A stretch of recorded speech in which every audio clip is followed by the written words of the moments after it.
Hello. ಪ್ರತಿದಿನ ಬೆಳಗ್ಗೆ ಎದ್ದು ಯಾರು ಇಂಟರ್ವ್ಯೂ ಮಾಡೋಣ ಅಂತಿದ್ದ ನಂದಿನಿ ಇವತ್ತು ಎಲ್ಲಿ ಮಲ್ಗೋಣ ಅಂತ ಅಂತಿದ್ದಾರೆ. But all of a sudden ನಮ್ಮ ಶೂಟಿಂಗ್ ಸ್ಟಾರ್ಟ್ ಆಗಿದೆ. ಬ್ಯಾಕ್ ಗ್ರೌಂಡಲ್ಲಿ ನೀವು ನೋಡ್ಬೋದು.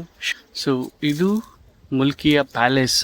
ಹುಲಿ ನಾವದಿಲ್ಲಿ ಯುವ ಸಂಗಮ ವೇದಿಕೆಯವರು ಕದ್ರೊಳ್ಳಿ ಅವರು ಕೊಡ್ತಾರೆ, ಕರೆದಿದ್ದಾರೆ ಈ ಸಲ ತುಂಬ ಕಡೆ. ಒಳ್ಳೆ ಬೀಚ್ ವ್ಯೂ ಏನೋ ಇದೆ, ಆದ್ರೆ ಕಣ್ಣು ಸಹಿತ ಬಿಡಕ್ಕಾಗ್ತಾ ಇಲ್ಲ, ಅಷ್ಟು ಬಿಸಿಲಿದೆ. ಬರೀ ಕಾಲಲ್ಲಿ ನಡಿಲಿಕ್ಕೂ ಸಹಿತ ಆಗಲ್ಲ. ಬಟ್ ಆದ್ರೆ ಒಳ್ಳೆ ವ್ಯೂ ಇದೆ ಆಯ್ತಾ. ಎಸ್, ನಾವು ಇವಾಗ ಕಾಪು ಬೀಚ್ ಅಲ್ಲಿ ಪ್ಯಾರಾಸೈಲಿಂಗ್ ಹೋಗ್ತಾ ಇದೀವಿ. ಸೂಪರ್. ಇದರಲ್ಲಿ ರಿಸ್ಕ್ ಏನೂ ಇಲ್ಲ, ನೀವು ಕೈನು ಬಿಡ್ಬೋದು, ಏನಿಲ್ಲ. ನೀರಲ್ಲಿ ಬೈ ಚಾನ್ಸ್ ಬಿದ್ದರೂ ಫ್ಲೋಟ್ ಆಗ್ತೀರಾ, ಏನಾಗಲ್ಲ. ಲೈಫಲ್ಲಿ ಯಾರಾದರೂ ಈ ರಿಸ್ಕ್ ತಗೊಂಡಿದ್ರೆ ಗೊತ್ತಿಲ್ಲ. ನಾನು 4 months ಪ್ರೆಗ್ನೆಂಟು, ಆದರೂ ಕೂಡ ಫಸ್ಟ್ ಟೈಮು ನಾನು ಫ್ಲೈ ಮಾಡಿದೆ. ಮಡ್ಕಾದಲ್ಲಿ ಪಿಜ್ಜಾ ರಾಜಸ್ಥಾನಿ ಸ್ಪೆಷಲ್ ಅಂತ ಕೊಟ್ಟರು, ಟೇಸ್ಟ್ ಮಾಡೋಣ. ದೂರದಿಂದ ನೋಡಿದೆ, ಸಖತ್ತಾಗಿತ್ತು. ಸೊ ಹತ್ರ ಬಂದು ನೋಡೋಣ ಅಂತ ಬಂದೆ. ಇವ್ರು ಯಾರೋ ಆರ್ಟಿಸ್ಟ್ ಅನ್ಸುತ್ತೆ. ಸಖತ್ತಾಗಿ ಅಲ್ಲಿರುವಂತಹ ಒಂದು ಪೋರ್ಟ್ರೇಟ್ನ ಬಿಡಿಸ್ತಾ ಇದ್ದಾರೆ. ಫೈನಲಿ ಒಂದು ಕ್ಯಾಮಲ್ ರೈಡ್ ಮಾಡ್ತಾ ಇದೀವಿ. ಇಲ್ಲಿ ಏನು ಆಕ್ಟಿವಿಟೀಸ್ ಇಲ್ಲ.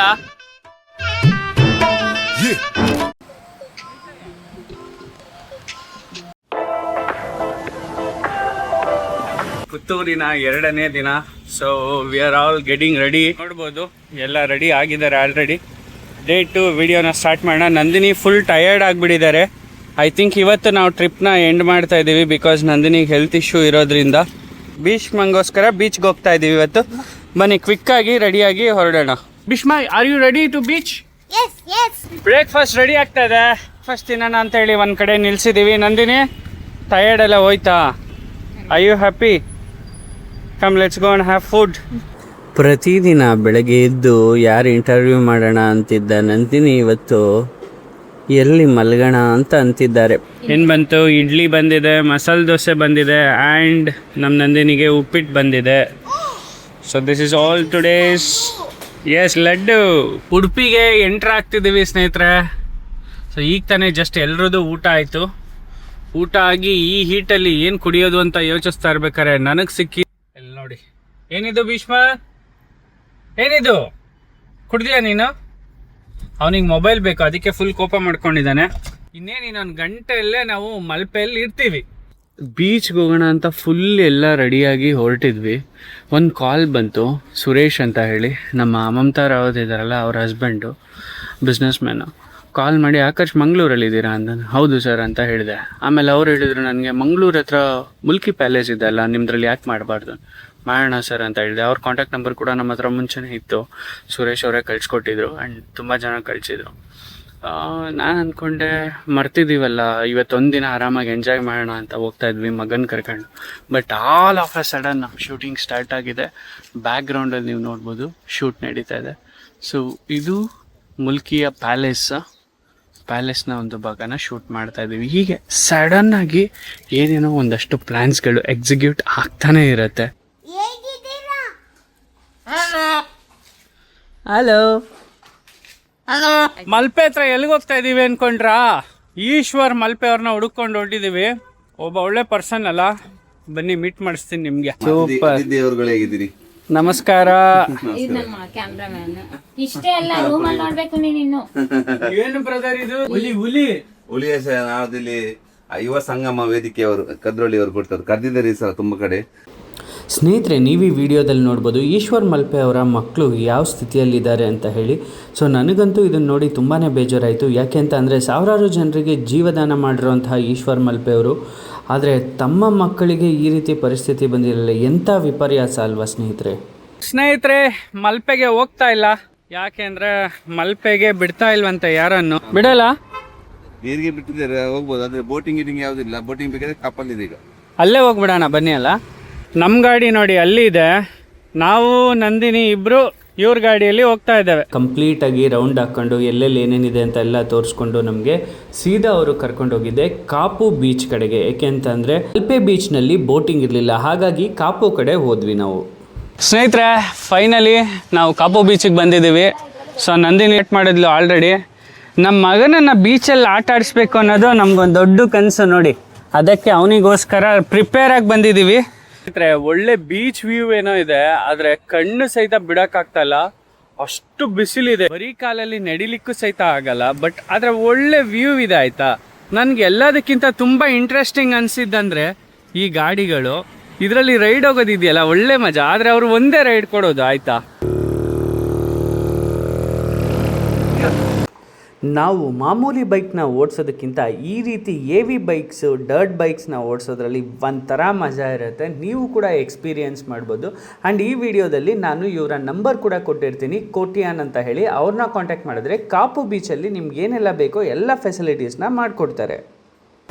ಎಸ್, ನಾವು ಇವಾಗ ಕಾಪು ಬೀಚಲ್ಲಿ ಪ್ಯಾರಾಸೀಲಿಂಗ್ ಹೋಗ್ತಾ ಇದ್ದೀವಿ. ಫಸ್ಟ್ ಟೈಮು ಫ್ಯಾಮಿಲಿ ಜೊತೆ ಹೋಗ್ತಾ ಇದ್ದೀನಿ. ಲಾಸ್ಟ್ ಟೈಮ್ ಮಲ್ಪೆ ಬೀಚಲ್ಲಿ ಹೋಗಿದ್ದೆ, ಇವಾಗ ಮಲ್ಪೆ ಬೀಚ್ ಬಂದಾಗಿತ್ತು.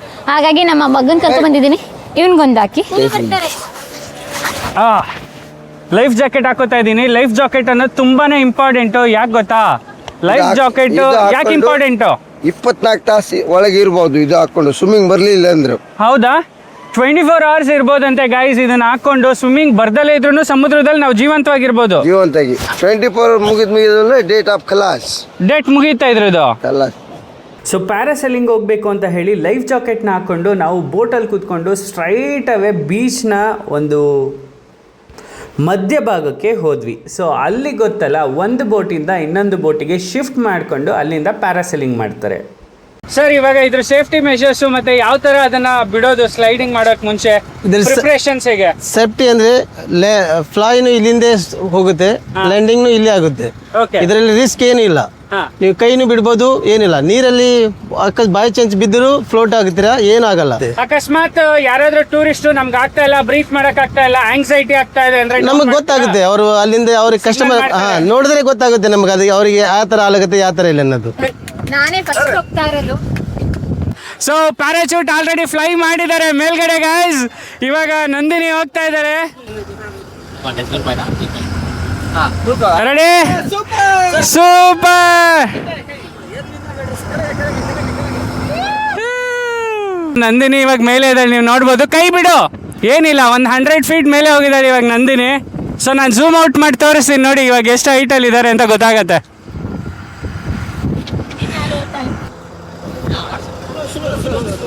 ಓಕೆ, ಲೈಫಲ್ಲಿ ಯಾರಾದರೂ ಈ ರಿಸ್ಕ್ ತೊಗೊಂಡಿದ್ರೆ ಗೊತ್ತಿಲ್ಲ. ನಾನು 4 months ಪ್ರೆಗ್ನೆಂಟು, ಆದರೂ ಕೂಡ ಫಸ್ಟ್ ಟೈಮು ನಾನು ಫ್ಲೈ ಮಾಡಿದೆ.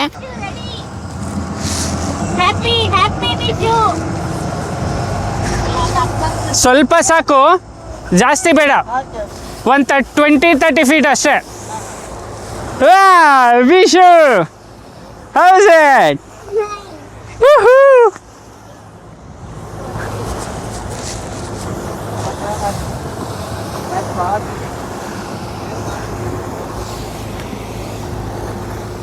ಭೀಷ್ಮ, ನಾನು ಇಟ್ಕೋತೀನಿ, no worries. Okay, full enjoyment, ಸಖತ್ತಾಗಿತ್ತು. ಇಬ್ರು ಎಂಜಾಯ್ಮೆಂಟ್ ಮಾಡಿದ್ವಿ. ಚಿಕ್ಕ ಮಕ್ಳು ಕೂಡ ಪ್ಯಾರಾಸ್ಲೈಡಿಂಗ್ ಅಲ್ಲಿ ಎಂಜಾಯ್ ಮಾಡ್ಬೋದು. ಬನ್ನಿ. ಸೊ ಈ ಬೋಟಿಂದ ನಾವು ಹೊರಡ್ತೀವಿ. ಪ್ಯಾರಾಸೀಲಿಂಗ್ ಎಲ್ಲ ಮುಗಿಸ್ಕೊಂಡು ನಾವಿದ್ದಿದ್ದ ಬೋಟಿಂದ ಇನ್ನೊಂದು ಬೋಟಿಗೆ ಶಿಫ್ಟ್ ಆಗಿ ಕೊನೆಗೆ ಸಮುದ್ರದ ದಡ ತಲುಪಿದ್ವಿ. ಸೊ ಇಲ್ಲಿಗೆ ನಮ್ಮ ಟೈಮ್ ಮುಗ್ದೋಗಿತ್ತು. ಇದಾದ ಮೇಲೆ ಯಾವುದೇ ರೀತಿ ವಾಟರ್ ಸ್ಪೋರ್ಟ್ಸ್ ಆ್ಯಕ್ಟಿವಿಟೀಸ್ನ ಸಮುದ್ರದಲ್ಲಿ ಆಡೋಕ್ಕೆ ಬಿಡೋದಿಲ್ಲ. ರೈಡಿಂಗ್ ಹೋಗಿದ್ವಲ್ಲ, ಅದ್ರ ಓನರ್ ಇವರೇ ಅಂತೆ. ನಮಸ್ತೆ ಸರ್. ನಮಸ್ತೆ. ನಮಸ್ತೆ. Thank you so much. ತುಂಬ ಚೆನ್ನಾಗಿತ್ತು, ಸಕ್ಕತ್ತಾಗಿ ಎಂಜಾಯ್ ಮಾಡಿದ್ವಿ. ಎಷ್ಟು ವರ್ಷದಿಂದ ನೀವೇ ಇದನ್ನ ನಡೆಸ್ತಾ ಇದ್ದೀರಾ ಸ್ಪೋರ್ಟ್ಸ್ ಆಕ್ಟಿವಿಟೀಸ್? ಇಷ್ಟವರೆಗೆ ಇರಲಿಲ್ಲ ಇಲ್ಲಿ ಪ್ಯಾರಾಸೈಲಿಂಗ್, ವಾಟರ್ ಸ್ಪೋರ್ಟ್ಸ್ ಯಾವುದು ಇರಲಿಲ್ಲ. ಈಗ ನಾವು 15 ದಿನದಿಂದ ಸ್ಟಾರ್ಟ್ ಮಾಡಿದ್ದೇವೆ.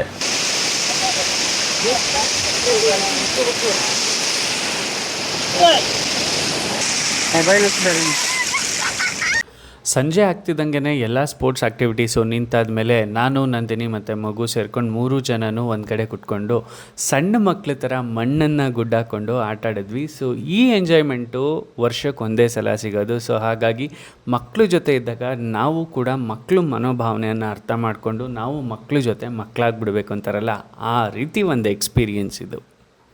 ಗಾಳಿಪಟ ಎಂತ ಫ್ರೀಗಾ? ಕೊಡಿ ಕೊಡಿ. ಬೆಳಕಾದಾಗ ಡೇ ಟೈಮಲ್ಲಿ ಸಮುದ್ರದ ತೀರದಲ್ಲಿ ಒಂದು ರೀತಿ ಪ್ರಪಂಚ ಆದರೆ ಕತ್ತಲಾದ ಮೇಲೆ ರಾತ್ರಿ ಆಗ್ತಿದ್ದಂಗೆ ಸಮುದ್ರ ತೀರದಲ್ಲಿ ಬೇರೆಯೇ ಒಂದು ರೀತಿ ಕಲರವ ಸ್ಟಾರ್ಟ್ ಆಗುತ್ತೆ. ಎಸ್ಪೆಷಲಿ ಹೇಳಬೇಕು ಅಂತಂದರೆ ಗಾಳಿಪಟ ಹಾರಿಸೋದು, ಲೈಟ್ಸ್ಗಳನ್ನು ಮೇಲ್ಗಡೆ ಬಿಡೋದು, ರಾಕೆಟ್ ಆಟ ಆಡೋದು, ಈ ಥರದ ಆ್ಯಕ್ಟಿವಿಟೀಸ್ ಎಲ್ಲ ಸ್ಟಾರ್ಟ್ ಆಗಿಬಿಡುತ್ತೆ. ಅದ್ರ ಜೊತೆಯಲ್ಲಿ ಇಲ್ಲಿ ಮದ್ಯಪಾನ ಹಾಗೂ ಧೂಮಪಾನ ಬ್ಯಾನ್ ಮಾಡಿದ್ದಾರೆ ಕಂಪ್ಲೀಟಾಗಿ. ಸೊ ಯಾವುದೇ ರೀತಿ ತೊಂದರೆಗಳು ಆಗೋದಿಲ್ಲ, ಫ್ಯಾಮಿಲಿ ಜೊತೆ ಆರಾಮಾಗಿ ಟೈಮ್ ಸ್ಪೆಂಡ್ ಮಾಡ್ಬೋದು. ಮಡ್ಕಾದಲ್ಲಿ ಪಿಜ್ಜಾ ರಾಜಸ್ಥಾನಿ ಸ್ಪೆಷಲ್ ಅಂತ ಕೊಟ್ರು, ಟೇಸ್ಟ್ ಮಾಡೋಣ. ಬೀಚ್ಗೆ ಹೋಗಿ ಬಂದಿತ್ತು, ಚಳಿ ಇತ್ತು. ಸೂಪರ್ ಆಗಿದೆ ಮಟ್ಕಾ ಪಿಜ್ಜಾ. ಡೇ 2 ಕಾಪು ಬೀಚ್ನ ಫುಲ್ ಎಂಟರ್ಟೈನ್ಮೆಂಟ್ ಹಂಗಾಮ ಮುಗಿಸ್ಕೊಂಡು ಫೈನಲಿ ನಾವು ಬಂದಿರೋದು ಒಂದೊಳ್ಳೆ ಪ್ಲೇಸ್ಗೆ ಫುಲ್ ಸ್ನಾನ ಮಾಡ್ಕೊಳ್ಳೋಕ್ಕೆ. ಸೊ ನಾಯಿಗಳೆಲ್ಲ ಬೊಗಳ್ತಾ ಇದೆ. ಒಂದೊಳ್ಳೆ budget friendly house, like hostel ಥರ ಇರೋದನ್ನು ಹುಡುಕಿದ್ದೀವಿ ನಾವು ಇವತ್ತು. ಇದೇ ನೋಡಿ ಆ ಮನೆ, ಜಸ್ಟ್ 2 BHK ಹೌಸ್. ಇದು ತುಂಬ ಚೆನ್ನಾಗಿದೆ, ಸಖತ್ತಾಗಿದೆ. ಫ್ರೆಶ್ ಅಪ್ ಆಗಿ ಕಂಪ್ಲೀಟಾಗಿ ಈಗ ನಾವು ಬಂದಿರೋದು ಹೋಟೆಲ್ಗೆ. ಸೊ ಕಾಪುನಲ್ಲಿ ಹೋಟೆಲ್ಗೆ ಬಂದ್ವಿ, ಊಟನೂ ಆಯಿತು. ಇನ್ನೇನು ಮತ್ತೆ ರೂಮ್ಗೆ ಹೋಗಿ ಮಲಗೋದಷ್ಟೇ ಬಾಕಿ. ನಂದಿನಿ ಅಂತೂ ಊಟ ಮಾಡೋಕ್ಕಾಗ್ತಾ ಇಲ್ಲ ಅಂತ ಅಂದ್ಬಿಟ್ಟು ಬರೀ ಮೊಸರನ್ನ, ಎಲ್ಲೇ ಹೋದರೂ ಮೊಸರನ್ನೇ. ಸೊ ಭೀಷ್ಮ ಇವತ್ತು 3 ಜಾಮೂನ್ ತಿಂದು, ಒಂದು ಜ್ಯೂಸ್ ಕುಡಿದು, ಒಂದು ನೂಡಲ್ಸ್ ಕೂಡ ತಿಂದಿದ್ದಾನೆ. ಆ್ಯಂಡ್ ನಾನು ಇವತ್ತು ನನ್ನ ಪರಿಸ್ಥಿತಿ ಏನಾಗಿದೆ ಅಂದರೆ, ಇವರಿಬ್ಬರು ಬಿಟ್ಟಿದ್ದನ್ನು ನಾನು ನನ್ನ ಪ್ಲೇಟಲ್ಲಿ ಹಾಕ್ಕೊಂಡು ತಿಂತಾ ಇದ್ದೀನಿ. ನೋಡಿ ಮದುವೆ ಆಗಿರೋ ಗಂಡಸರ ಒಂದು ವಿಡಿಯೋ ಮಾಡಬೇಕು. ಆ್ಯಕ್ಚುಲಿ ಮದುವೆಗೆ ಮುಂಚೆ ನಾವು ಆರ್ಡ್ರ್ ಮಾಡಿದ್ದು ಬರುತ್ತೆ, ಮದುವೆ ಆದಮೇಲೆ ನಾನು ಹೆಂಡ್ತಿ ಆರ್ಡ್ರ್ ಮಾಡಿದ್ದು ಬರುತ್ತೆ, ಮದುವೆ ಆಗಿ ಮಕ್ಕಳು ಆದಮೇಲೆ ಮಗು ಹೆಂಡ್ತಿ ಆರ್ಡ್ರ್ ಮಾಡಿದ್ದು ಬಿಟ್ಟಿದ್ದನ್ನು ಗಂಡ ತಿನ್ನಬೇಕಾಗತ್ತೆ. ಓಕೆ, ಸೊ ಇವತ್ತಿಗೆ ಈ ವ್ಲಾಗ್ನ ಮುಗಿಸ್ತಾ ಇದ್ದೀನಿ. ನೋಡಿ ಅಮ್ಮ ಮಗಂದು ಭಾಳ ಮುದ್ದಾಗಿದೆ ಇಲ್ಲಿ. ನಾವು ಕಾಪು ಬೀಚಿಗೆ ನೆನ್ನೆ ಬಂದಿದ್ದು ತುಂಬಾ ಲೇಟ್ ಆಗಿತ್ತು ಸ್ನೇಹಿತರೆ. 2 ಸ್ಪೋರ್ಟ್ಸ್ ಆಕ್ಟಿವಿಟಿ ಮಾಡಿದ್ವಿ. ಸೊ ನಮ್ಮ ಭೀಷ್ಮ ಇನ್ನೂ ಎಕ್ಸೈಟ್ಮೆಂಟಲ್ಲಿ ಇದ್ದಾನೆ, ಇವತ್ತು ಬೀಚ್ಗೆ ಹೋಗ್ಬೇಕು ಅಂತ. ನಮ್ಮ ಡೇ 3ನ ಈ ವ್ಲಾಗ್ನಲ್ಲಿ ಕಂಪ್ಲೀಟ್ ಆಗಿ ನಮ್ಮ ಡೇ 3 ಸೀರೀಸ್ ಇರುತ್ತೆ, ಏನೇನು ಮಾಡಿದ್ವಿ ಅಂತ. ಆದರೆ ಒಂದಂತೂ ಜ್ಞಾಪಕದಲ್ಲಿ ಇಟ್ಕೊಳ್ಳಿ, ಬೆಳಗ್ಗೆ 9 ಗಂಟೆಗೆ ಬಂದರೆ ಬ್ರೇಕ್ಫಾಸ್ಟ್ ಸಿಗಲ್ಲ. ಸೊ ನಾವು ಮತ್ತೆ ಬ್ರೇಕ್ಫಾಸ್ಟ್ ಮಾಡಲಿಕ್ಕೆ ಆಚೆ ಹೋಗ್ತಾ ಇದ್ದೇವೆ, ಬ್ರೇಕ್ಫಾಸ್ಟ್ ಇರಲಿಲ್ಲ. ಫೈನಲಿ ಇದು ಯಾವುದೋ ಒಂದು ಸ್ಟ್ರೀಟ್ ಫುಡ್ ಸಿಕ್ತು ನೋಡುವ. ಸದ್ಯಕ್ಕೆ ನಮಗೆ ಕಣ್ಣಿಗೆ ಬಿದ್ದಿದ್ದೇನೆ ಸ್ಟ್ರೀಟ್ ಫುಡ್ ಥರದ್ದು. ಏನಿದೆ ಬಜ್ಜೆ ಏನೋ ಇದೆ, ಕೇಳುವ. ಅಣ್ಣ ಏನಿದೆ? ನಾನು ಪಲಾವ್ ತೊಗೊಂಡೆ, ನಂದಿನಿಗೆ ಇಡ್ಲಿ, ಆ್ಯಂಡ್ ನಮ್ಮ ಭೀಷ್ಮಂಗೆ ಒಂದು ಸಮೋಸ ಕೊಡಿಸಿದೆ. ಚೆನ್ನಾಗಿದೆ ಫುಡ್ಡು, ಪರವಾಗಿಲ್ಲ. ಓಕೆ ಹೇಳಿ ನಂದಿನಿ. ನಂಗೆ ತಿನ್ನಕ್ಕೆ ಆಗ್ತಾ ಇಲ್ಲ, ಹಸುವಾಗ್ತಿದೆ, ತಿನ್ನಕ್ಕಾಗ್ತಾ ಇಲ್ಲ. ಅದಕ್ಕೆ ಹೇಳೋದು ಪ್ರೆಗ್ನೆನ್ಸಿಯಲ್ಲಿ ಜಾಸ್ತಿ ಆಚೆ ಕಡೆ ಓಡಾಡಿಸ್ಬಾರ್ದು ಅಂತಾರೆ. ಆದರೆ ನಾವು ಇದು ಫೈನಲ್ ಟ್ರಿಪ್ ಮಾಡ್ತಾ ಇದ್ದೇವೆ, ಇದಾದ ನಂತರ ನಾವೆಲ್ಲೂ ಓಡಾಡೋದಿಲ್ಲ. ಇರುವಾಗ ಬೀಚ್ ಇರಲಿ, ನಮ್ಮ ಅಪ್ಪ ಅಮ್ಮ ನಮ್ಮನ್ನ ಪ್ಲೇ ಗ್ರೌಂಡಿಗೆ ಸಹ ಕರ್ಕೊಂಡು ಹೋಗ್ತಿರ್ಲಿಲ್ಲ. ಆದರೆ ಈಗ ನೋಡಿ ಮಕ್ಕಳಿಗೆ ಬೀಚ್ ಅಂದರೆ ಏನಂತ ಗೊತ್ತು, ಈ ಏಜಿನ ಮಗುವಿಗೆ. ಹಾಗೆ ನೀವು ಪ್ಲೇ ಗ್ರೌಂಡ್ ಅಂತ ಹೇಳಿದಾಗ ನೀವು ಸುಮ್ಮನೆ ಹಾಗೆ ಕರ್ಕೊಂಡು ಹೋದ್ರೆ ಯಾರೂ ಒಪ್ಪೋದಿಲ್ಲ. ಈ ಥರ ಟಾಯ್ಸನ್ನು ಕೂಡ ಕೊಡಿಸ್ಬೇಕಾಯ್ತಾ. ಭೀಷ್ಮ ತುಂಬಾ ಹಠ ಮಾಡ್ತಿದ್ದಾನೆ ಅಂತ ಹೇಳಿ ಅವನಿಗೋಸ್ಕರ ಟಾಯ್ಸ್ನ ಕೊಡಿಸ್ದೆ ಮಣ್ಣಲ್ಲಿ ಆಟಾಡೋದಕ್ಕೆ. ಆದರೆ ಇಲ್ಲಿ ಟಾಯ್ಸ್ ಪ್ರೈಸ್ಗಳು ನಾವು ಹೊರಗಡೆ ತೊಗೊಳೋದಕ್ಕಿಂತ 1 to double ಇರುತ್ತೆ. ಸ್ನೇಹಿತರೆ, ಡೇ 3ನ ವ್ಲಾಗ್ನಲ್ಲಿ ಒಂದಷ್ಟು ಜನರನ್ನ ಮಾತಾಡಿಸ್ಬೇಕು ಅಂತ ಅನ್ಕೊಂಡಿದ್ದೆ. ನನಗೊಬ್ರು ಲೈಫ್ ಸೇವರ್ ಸಿಕ್ಕಿದ್ದಾರೆ. ಇವ್ರ ಹೆಸರು ಲೈಫ್ ಸೇವರ್ ಅಂತ ಅಲ್ವಾ ಬ್ರೋ? ನೀವು ಎಲ್ಲರದು ಲೈಫ್ ಸೇವ್ ಮಾಡ್ತೀರಲ್ಲ? Lifeguards sir. Lifeguard ನಮ್ಮ ಕೆಲಸನೇ ಲೈಫ್ ಸೇವ್ ಮಾಡೋದು.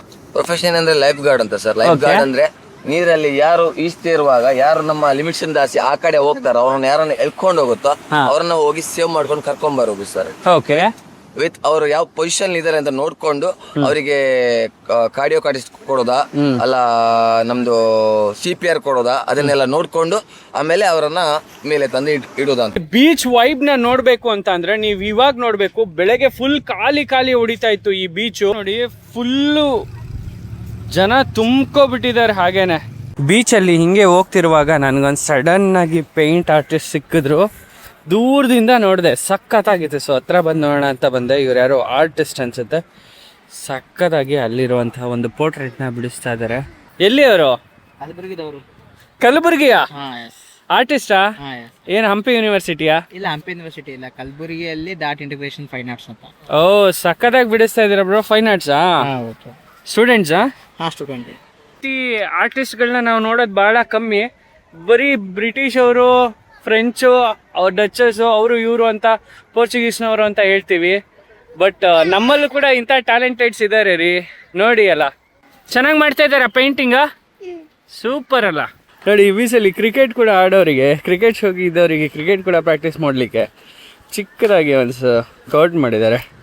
ಫೈನಲಿ ಒಂದು ಕ್ಯಾಮಲ್ ರೈಡ್ ಮಾಡ್ತಾ ಇದೀವಿ. ಇಲ್ಲಿ ಏನು ಆಕ್ಟಿವಿಟೀಸ್ ಇಲ್ಲ.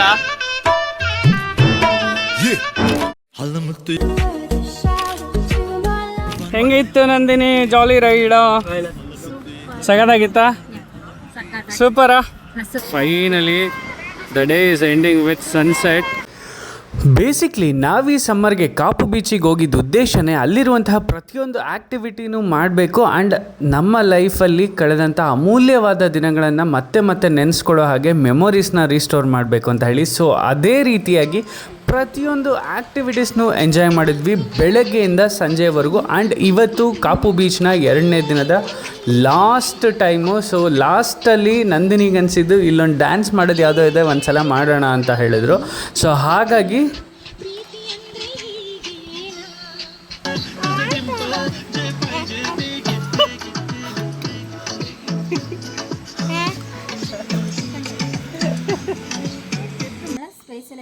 ಸ್ಪೇಸ್ ಚೆನ್ನಾಗಿದೆ. ಒಳ್ಳೆ ತೋಟದ ಮನೇಲಿ ಇದ್ದಂಗೆ ಆಗುತ್ತೆ. ನೀವು ಕಂಪ್ಲೀಟ್ ಬೆಳಗ್ಗೆ ಇದ್ದಾಗ ಡೇ 3ಯಲ್ಲಿ ನಿಮಗೆ ಈ ವಿಡಿಯೋನ ಕಂಪ್ಲೀಟಾಗಿ ತೋರಿಸ್ತೀನಿ. ಇದು ಕತ್ಲೆ ಆಗಿರೋದ್ರಿಂದ ನಿಮ್ಗೆ ಇಲ್ಲಿ ಗಿಡ ಮರಗಳು ಏನೂ ಕಾಣಿಸ್ತಾ ಇಲ್ಲ. ಬಟ್ ಫುಲ್ಲು ನೇಚರಲ್ಲಿ ಇರುವಂತಹ ಒಂದು 2 BHK ಮನೆ. ಫುಲ್ಲು ಮರಳಾಗಿದೆ. ವಾವ್, ನೋಡಿ ಇಷ್ಟು ಸಿಕ್ಕಿದ್ರೆ ಸಾಕಲ್ವಾ? ಬಜೆಟ್ ಫ್ರೆಂಡ್ಲಿ 1500 ರುಪೀಸಿಂದ 2000 ರುಪೀಸ್ಗೆ ನೀವು ಅಫೋರ್ಡ್ ಮಾಡ್ಬೋದು ಅಂತಂದರೆ ಒಂದು ಫ್ಯಾಮಿಲಿ ಬಂದರೆ ಗೆಸ್ಟ್ ಹೌಸ್ ಥರ ಉಳ್ಕೋಬೋದು. ತುಂಬ ಚೆನ್ನಾಗಿದೆ.